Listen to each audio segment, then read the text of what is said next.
Hello, everyone. Welcome to Sharing Our Stories, a podcast dedicated to promoting and highlighting the Indigenous Women's Entrepreneur Program here in Northern Manitoba. My name is Michelle Pruder, and I am your host. Today with me is Hannah Pruder, a Métis artist in Thompson, Manitoba, who has been operating Manitoba Pottery for approximately 2 years. Welcome, Hannah. Thanks for having me today, Michelle. So let's get right into it. Tell us a little bit about your business and your journey into entrepreneurship.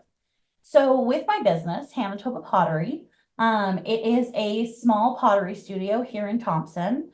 I started up in a smaller studio. I turned my shed into my first studio. And then when I outgrew that space, I was teaching pottery classes out of my living room. I moved into a larger space where I had a garage.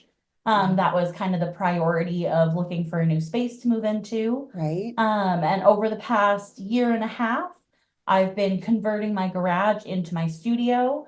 And recently, I've left my full-time employment to pursue being an artist full-time and running my business. So right now, I'm teaching different workshops and classes. I do kids' birthday parties and kids and teens classes. So all sorts of things. So it sounds like the art of doing pottery is really appealing to a wide audience. I've been amazed at how well received it's been here in Thompson. I think there's a desire to be involved in the community, to try new things, and people want to be able to have those experiences, to try things that typically would only be available in the city. And so I'm really excited to be able to offer those opportunities here in town, out of my home studio. Right. So what led you to pursue this endeavor? And I guess it's kind of a two-sided question in the sense of uh, you first had to develop your art, and what kind of made you decide that you wanted to teach your art as opposed to just doing your art? So it's been a bit of a long journey. I've been doing pottery now since 2012, which might sound like a short journey for some, but for me, it's felt like a long journey to figure out what exactly I wanted to do. Right. When I originally went to university, I planned to go into education. I've always loved teaching. I love talking to people, working with people, helping people kind of figure things out. And I thought I wanted to teach, and I got to university and said, this is not for me. Mm. And so I switched my major to art and took a pottery class, fell in love with it. Um, and then over the course of the past, I guess, 12 years, I've been trying out teaching pottery at different places, kind of working for other people. And then when COVID hit, moved back to Thompson and saw an opportunity to continue pursuing something that I love. I always said I was never moving back to Thompson, but moving back to Thompson and having something that I'm passionate about, having something that really fulfills me has been wonderful. It's been a great move to come back here, Yes. and bring something that I care so much about, and then to be able to share that with others.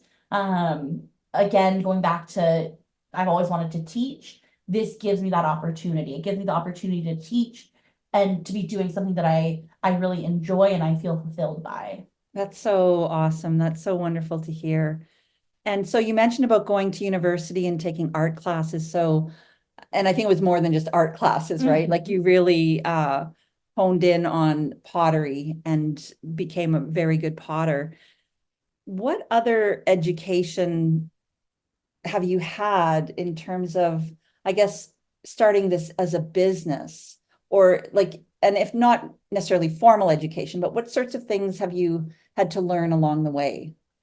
There's always so much to learn, whether it's working on developing my craft, my art, learning new techniques, improving things. So being able to do different workshops, it's been more limited being up here, but when I lived in Ontario, what workshops are there? And looking at what other artists are there that I am working close to, who are working for themselves, who are sustaining their livelihood by selling their pottery, by teaching classes, and looking at what are the things they're doing in order to achieve that. And often something that I've seen is just the people who are finding success, they're very consistent in showing up and getting the work done. Mm, And so trying to have that as my attitude in, okay, what are my goals? What's the intention here?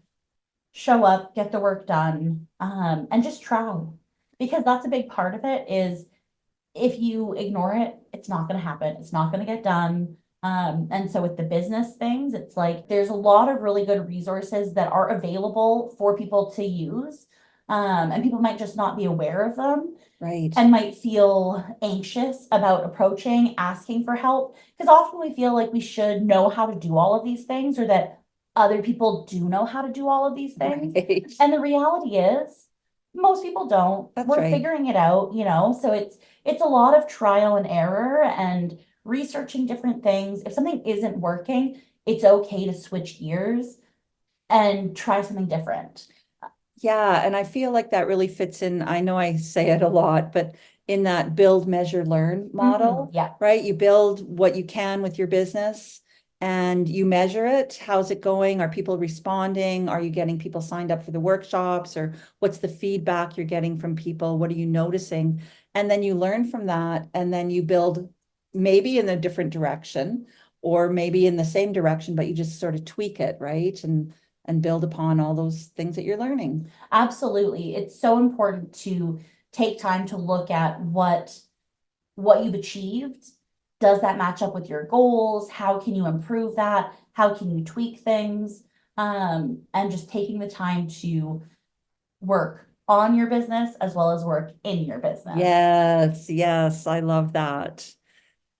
So, is there anything that you wish you had known before starting your business or even before starting pottery?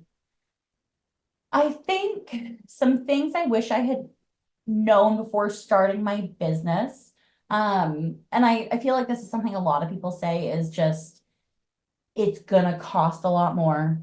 It's Right, gonna take a lot more time. When I first started writing my business plan, I thought I'm gonna have my business plan written in a week and I'm gonna apply for this funding and I'm gonna get it approved by the end of next month.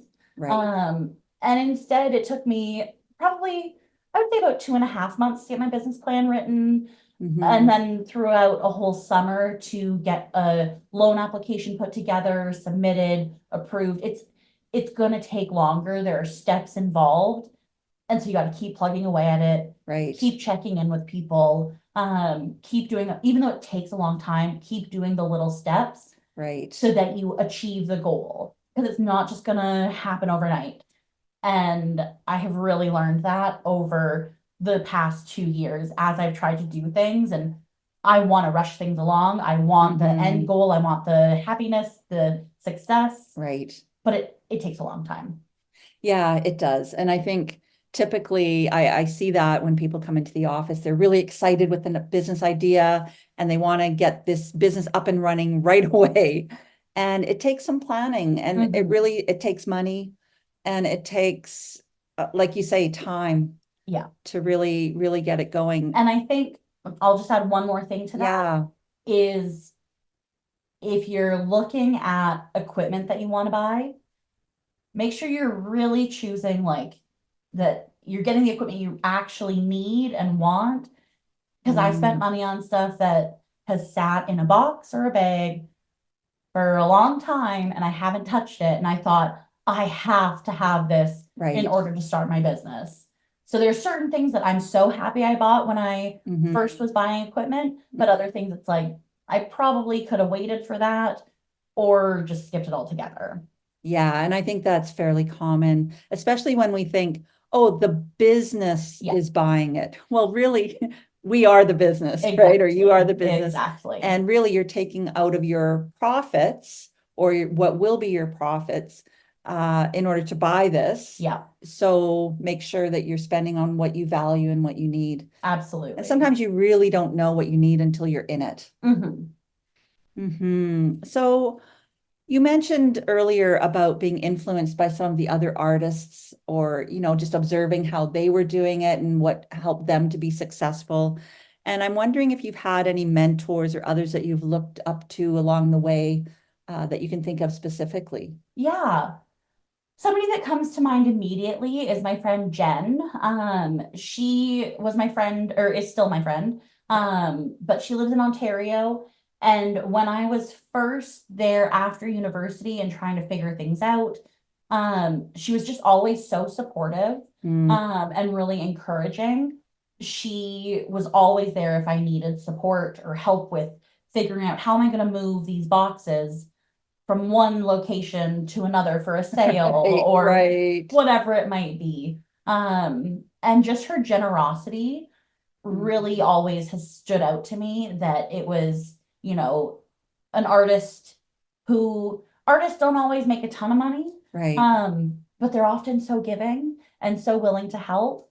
Yes. And that's one thing I want to do with my business is try to be able to help when someone's in need, be able to support others, be encouraging of people and their art, Hmm. and yeah, just help others. So that's somebody who really stands out.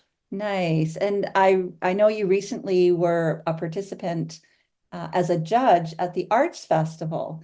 And, that in itself is also mentorship of you, mentoring these young artists. And can you tell us a little bit about that experience? Yeah, it was great to be an adjudicator for the Arts Festival.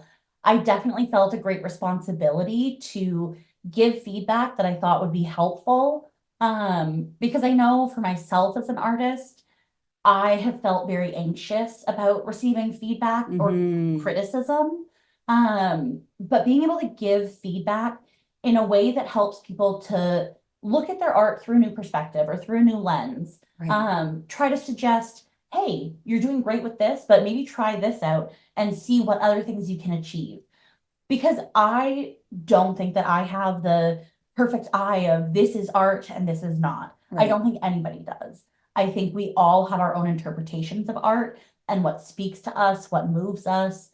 And so if I can help direct people in a way that they're able to create things that speak to them and to others, Hmm. that moves them and hopefully gets their point across, Right. that's what I'm looking to do. And so I hope I didn't hurt anybody's feelings with that feedback, but I hope Right. that they were able to, get some new perspective or thought on what they're doing. Hmm. Very nice. So, what advice do you have for other women who are perhaps just thinking about starting a business or have launched a business and are still quite new to the idea of entrepreneurship? I would say go for it. I would say if there's something that you're passionate about, if you feel like this is something that speaks to you, give it a try. Don't rush out and quit your day job all of a sudden. Right.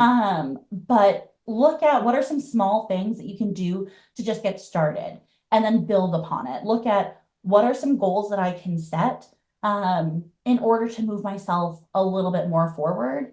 And believe in yourself. It's so easy to doubt yourself, to say, I can't do this, and to look at others and see their success, but you can also be successful. You can do it. And look for people who support you and encourage you. Surround yourself or look for the opportunities to surround yourself with other people that believe in you and that want you to succeed. I love that. That's wonderful advice. It's been absolutely a delight being able to speak with you today, Hannah. Yeah, it's been great to be here. Thanks for having me. Bye. Take care. To learn more about the Indigenous Women's Entrepreneur Program or any other business services that Community Futures offers, visit our website at northcentraldevelopment.ca.